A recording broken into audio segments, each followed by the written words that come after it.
अस्सलाम वालेकुम। आज हम बना रहे हैं चिकन हरा मसाला। तो हमने सबसे पहले ऑयल में गार्लिक जिंजर पेस्ट को सौते किया, उसके बाद चिकन ऐड किया, चिकन को हल्का सा पकाया,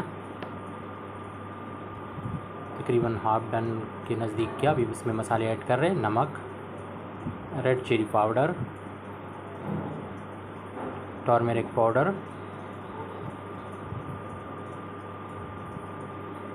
गरम मसाला पाउडर,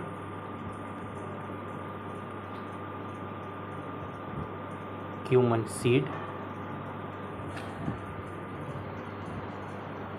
भी हमने मसाले चिकन में ऐड किया। अब इसमें टोमेटो और ऑनियन का पेस्ट ऐड करते हैं जो हम खुद बनाते हैं, और टोमेटो और ऑनियन को पहले पकाते हैं, उसके बाद ब्लेंडर मशीन से ग्राइंड करते हैं। अब इसमें ऐड करते हैं हरा मसाला, जिसमें ग्रीन चिली,